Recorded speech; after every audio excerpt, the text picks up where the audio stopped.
my people. So this is something that I do every now and then. If it's a big fight card or something, boxing, UFC, it's something I'm passionate about. I have a lot of passions. If you subscribe to this channel, shit, the shoes, colognes, art, basketball, rap, R&B, it goes on and on and on. I wear too many hats. But this right here, I'm talking about UFC 249. So sports is finally back in America. So this is one of the biggest, well, the biggest event that has happened. I see like little stuff on ESPN and stuff, but it's nothing from a major sporting organization. UFC wanted to be one of the first ones to come back, and they've been trying to put on fight cards. They've been canceled, etc., etc. But they finally was able to pull this off. Main event was Tony Ferguson versus Justin Gaethje, and this was phenomenal, dog. Before I get into like I really wonder if Tony Ferguson, if he kind of wore himself out. Like he had this super long training camp because he was waiting on Khabib. That fight kept getting pushed back and canceled.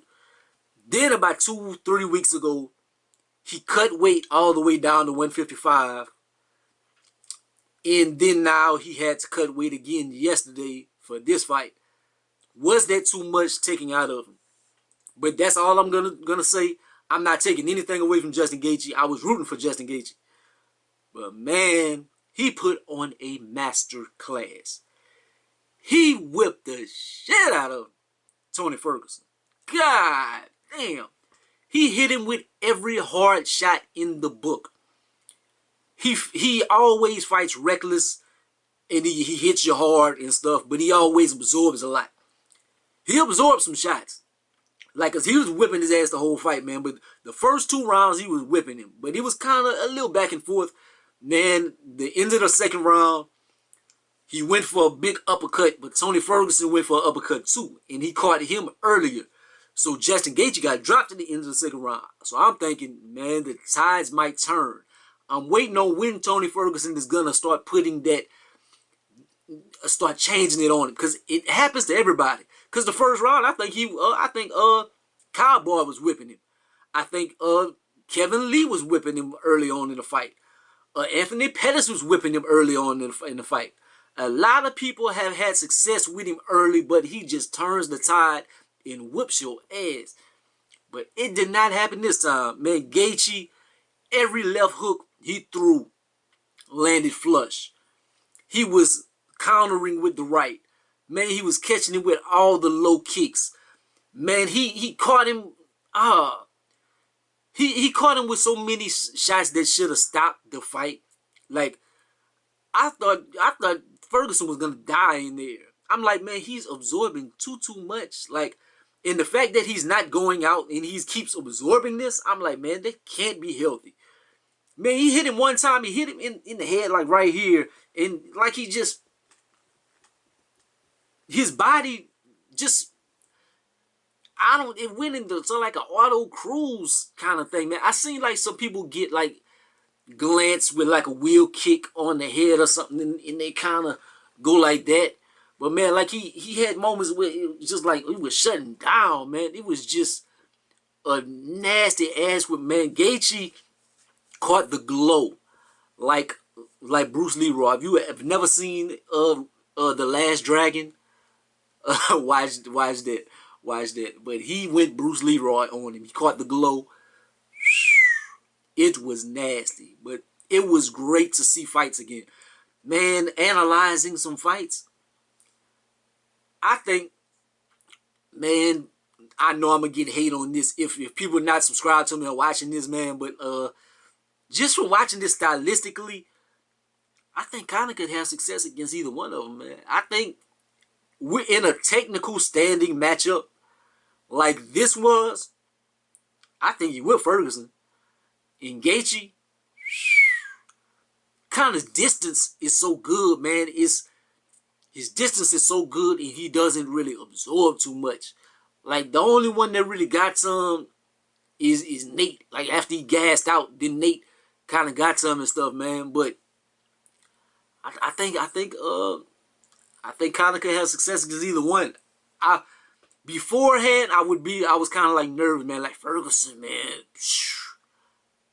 I would be more cause I'm a kind of dude. I'm a kind of dude. I put it out there.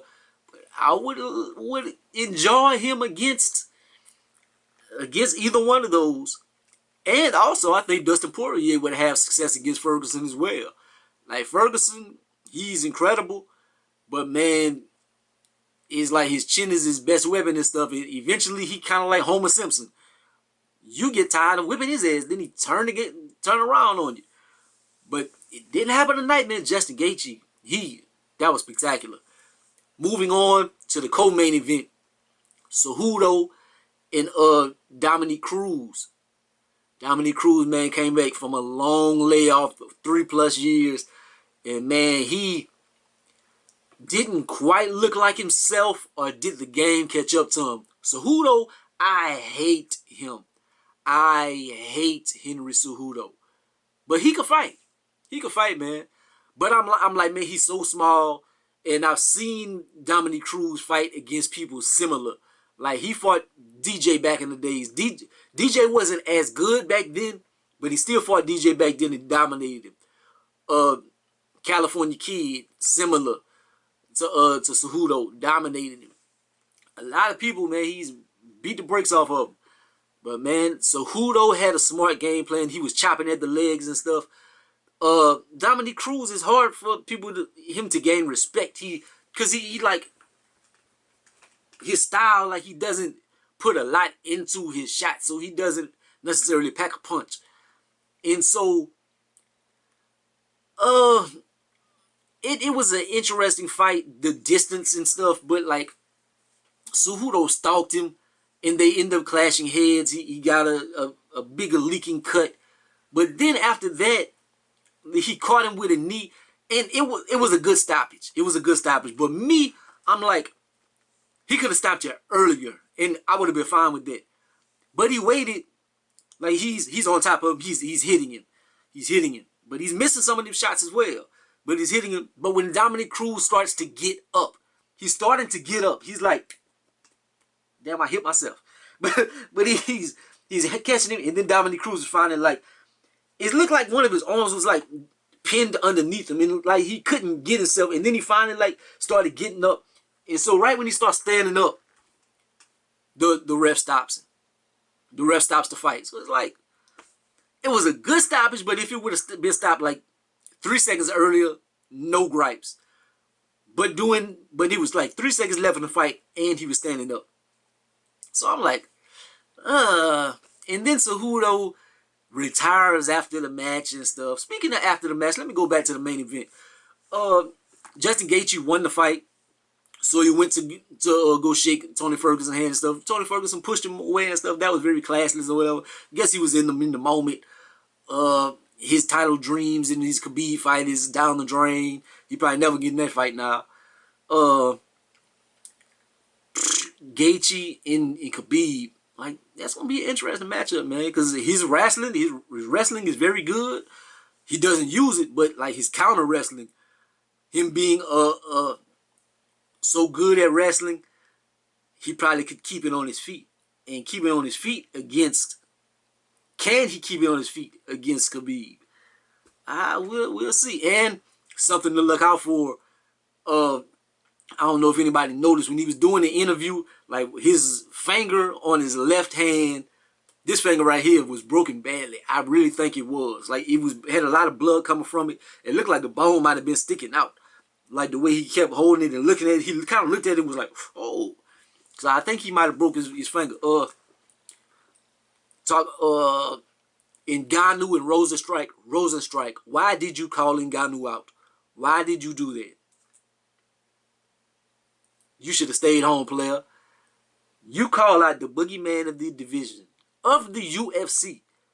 I'm going to stop him. I'm going to stop him. I'm going to get my title shot and this and that. That's my fastest way to title shot. It probably was. But that's the wrong person to fight. And he's not. People look, oh, he got holes in his game, man. He's wild and stuff. he had a 5-inch reach advantage, so he could go a little while and still be kind of safe because he had such a reach advantage. And man, once he got into his blitz, that was a nasty knockout. Bam, Rosenstrike out. I don't have to talk about that too much.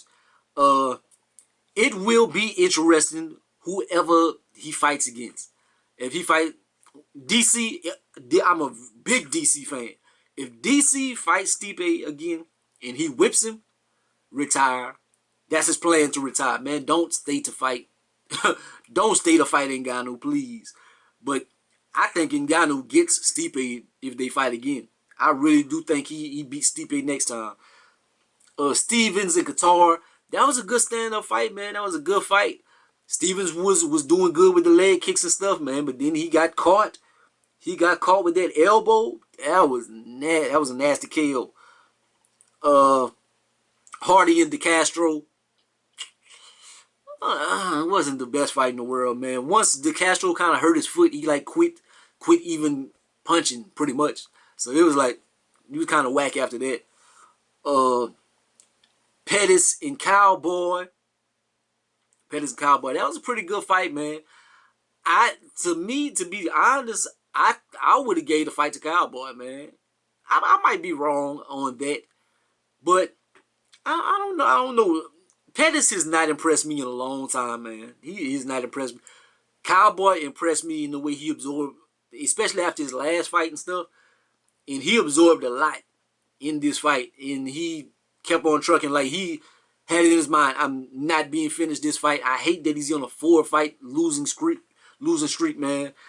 It was good for either one of them to get a victory. They both needed it. But Pettis at 170, even though he stopped Wonderboy Thompson, his fall from grace, it is just, man, he was so awesome back in the days. I remember he was on an MTV show and they could like follow the fighter's life. And so I was on him before he jumped off the cage and stuff. I've been a fan since that MTV show. And so I've been following his career, and he was so dynamic, so awesome. And man, like his last fight, man, when that dude submitted him, that was just not Pettis. He just, I don't know. Like, he had confidence this fight, I guess, because he already whipped Cowboy. But he just, I don't know. Oleinik and Verdum, I think Verdum was robbed. Verdum was getting stung that first round and stuff. But I think round 2 and 3, Verdum bust his ass. Carla Esparza and Waterson, it wasn't the greatest fight in the world. I think Waterson won that, though. But one judge had it 30-27. Then the next round, it was pretty even. Then the next judge had it 30-27, the opposite way. I'm like, that's crazy judging. The judges were sad this fight. That's all the fights I'm gonna talk about, man. But it was a good fight card. I am so happy to have fights back. I hate that Uriah Hall wasn't able to fight and Jacare Souza tested positive. I hope some kind of way they can kind of test his family. I hope he wasn't around too many people. That's why this is so dangerous, like with the COVID situation. I know a lot of people, like I watched Joe Rogan podcast, and he was talking about it. And he was talking about with Brendan Schaub, and then with homeboy that owns Tesla or whatever, Eli whatever. But and they were talking about, man, it's not as deadly as it seems or whatever. And it might not be. But to see homeboy test positive for it, he's most probably 9.9 out of 10 he's gonna be safe. But it's the fact that he had it and didn't know who he was in contact with. Like, cause I walk around and I'll go in the middle of the street or something. I don't be around people, but I just go walk around or something. I see a lot of households and stuff. People are all getting together and gathering and stuff. And the thing about that is, a lot of people, they talk about the numbers and stuff, but so many people are not getting tested. And I'm pretty sure a lot of people that not getting tested, some people probably have it, and it's nothing. And they getting over it and probably have antibodies and stuff. And I might have had it and don't know. and got over it or something. But who are you in contact with? Because everybody not getting tested. Jacare Souza is a professional athlete and stuff. He probably didn't get tested until he went to go fight. And so, does he have old people he's around or something in his family? He might have been around somebody and they might die or something because nobody knew. Or some of his trainers, they tested positive. Were they around family members or something that might be at risk? To me, it's not about you. It's about you protecting other people. That's what it's about, man. But I like it. I'm not against them having no more events. I very much enjoy this. And the enjoyment of it, man, like hearing the punches and stuff, how loud they are, especially the main event. Like you actually hear the crack of it. It's cool having the fans and stuff. Like that is a great dynamic. Like you hear the oohs and ahs of the arena. But like to hear the commentary, you hear the fighters.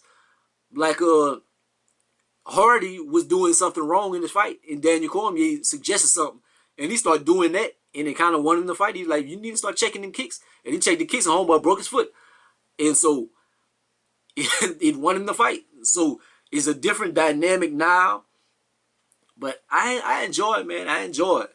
I see future fights. Why did Gamebred get out of the fight with Usman, Jorge Masvidal? Why? To me, it's only Conor. That's the only way you leave your title fight is to fight Conor. But then Conor is online, and him and Nate Diaz is going back and forth. So I'm like, and he wants the Khabib fight and stuff. I'm like, and he going back and forth with De La Hoya and whatnot. I'm like, so I want to see what's next for my boy Conor. I'm a Conor fan, except for the Mayweather fight. I had to go for the brother. Who, that's racist? I'm a big Mayweather fan. Like, I don't want him to have his first loss ever against an MMA person or whatever. Like his legacy, and that's his sport. So I wasn't going for Conor, but I'm a big Conor fan. But I want to see what's next for Conor, man. If he would fight like Masvidal and win, like I might as well fight Usman, even though that is a terrible matchup. Fights to look forward to, Woodley fight, but the dude he fighting, I sense an upset alert, cause I'm like, man, he has title in his mind and stuff, or Kobe fight or something like that. And this dude that he's fighting, he's kind of like up and coming and stuff. I think homeboy is gonna catch him, and I'm a big Woodley fan. Woodley is in my top 5 fighters currently. He might be my 3rd favorite fighter, because my favorite list is Daniel Cormier, Conor McGregor, then probably Woodley, and then I like Stylebender. But man, Woodley better watch out that next fight, man. I hope he wins in spectacular fashion, but I think that's a trap fight. Just like Tony Ferguson and Gaethje tonight, I think that was, I don't know if it's necessarily a trap fight, but I sense bad things, man. Gaethje was a bad matchup. And the power in his hands, he had the hands of stone. And as long as he didn't do nothing stupid, and he didn't, wonderful night of fights. But that's just my thoughts on it, man. I hope you enjoyed the fights, man, and keep on watching and subscribe to my channel and stuff. I'm going to try to do this after every big fight, boxing or whatever. But like, comment, subscribe. Go be the greatest and the most hated, man. Be safe out there. I'll let you, boy. Peace out.